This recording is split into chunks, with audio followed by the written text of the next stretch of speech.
So here we have a rough sketch of what's given us in the problem. It is very significant that in the problem they indicate that these are all straight line segments. So we have this given to us as the function f, and then the function g is defined in terms of that. We have that g of x, for example, equals the integral from 0 to x of f of some other variable, let's say t, dt. Roughly speaking, g is the integral of f. It's the area under the curve of f. But we now need to be a little more precise than that because it asks us specifically to find g4, to find g prime of 4, and to find g double prime of 4. Let's start with g prime of 4. G prime of 4 is, of course, the derivative of g, let's say with respect to x, where g itself is expressed as an integral from 0 to x of f of t dt. Here is where the fundamental theorem of calculus comes most clearly into play. G prime of 4 is simply asking what is f of 4. And the answer to that is most conveniently found just by looking on the graph. F of 4 is specifically -2. G of 4, on the other hand, is the area under this curve, actually the change in the area as we go from 0 to 4. So here we have to do a little bit of just thinking geometrically about these simple shapes. This area here from 0 to 1 is a triangle of area 1, but it's subtracted off because it's below the axis. This area from 1 to 2 is another identical triangle, but this time of positive area. And so it's added in. So we know that g4 is -1 plus 1 plus, now we add this rectangular shaped area. That is an area of 2. So we add 2, and then we subtract off, we add on this additional triangle, which also has an area of 1. So we get a final answer, -1 plus 1, they cancel, plus 2 plus 1 is 3. Finally, we're asked to find g double prime. G double prime of 4 is going to be the same as f prime of 4 because g prime is f. And so to find f prime of 4, we actually have to calculate the slope of this line. A little straightforward computation shows that the slope is -2. Now I realize just now that I already provided one wrong answer, and I'm sure you've been screaming and jumping up and down and complaining through all of this dialogue, but I see now that f of 4 is in fact 0. So that takes care of A. The good news is there's no calculator computation here, nothing fancy, but it does take some time to work through the 3 different definitions. On to part B, is there a relative minimum? Well, relative extrema, what do we know about those? Relative extrema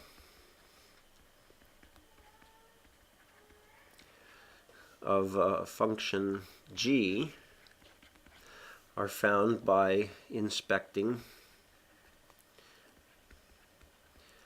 the derivative of that.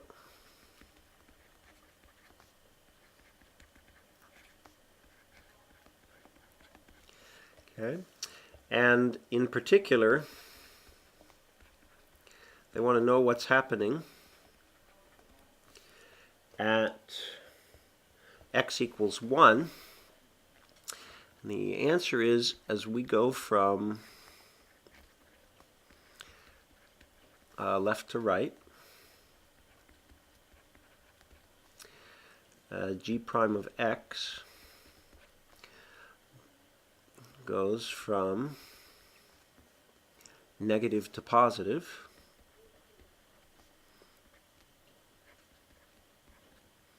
That's just because g prime of x is f of x. Remember that g prime of x is the same thing as f of x. And so we can just look at the diagram and see that f of x goes from negative to positive. And when we go from a negative to a positive in the derivative of a function, we know that we have found a relative minimum. And so that is our answer at x equals 1. Okay. Now, what does part C, what terrors does it hold for us? All right, this one is it requires a little bit of thinking, but the entire problem rests on the observation that the function that they've shown us is a repeating function or periodic function with a period of 5. And we see that for the interval given. They're telling us that it's true for all real numbers. And so they first want to know what is g of 10, given that g of 5 is 2. So, given that the integral from 0 to 5 of this f function equals 2, it stands that each successive interval, each successive complete period,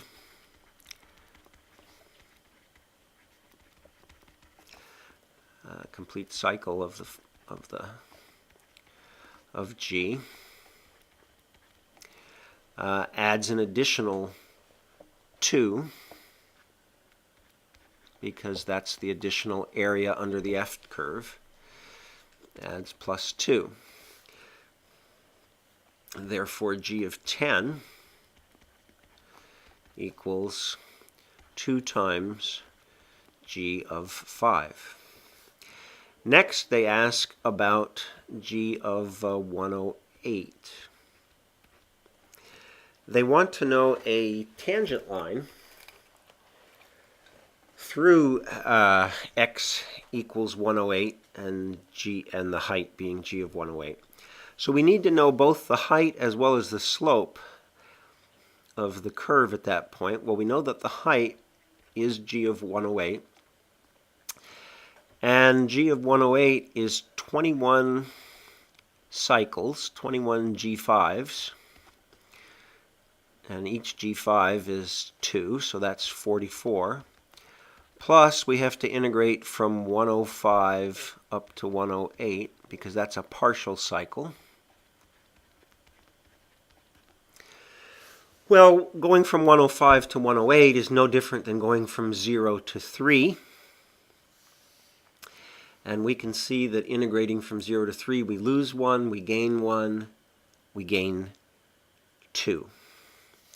And so this integral is another plus 2. And so our final answer for height is that g of 108 must equal 46. Now, how do we find the slope? Well, the slope at 108 is going to be no different than the slope at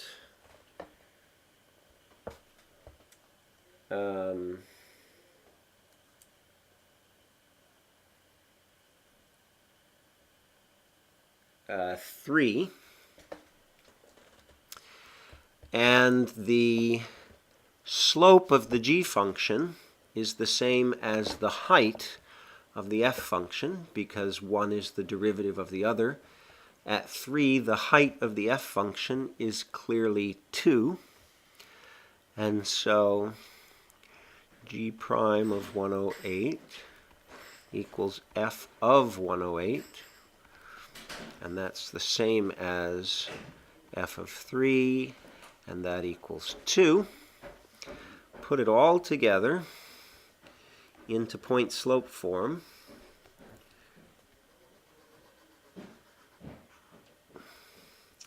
And we get y minus y1 equals m times x minus x1. And so we have y minus the height we found to be 46. The slope we found to be 2. And so that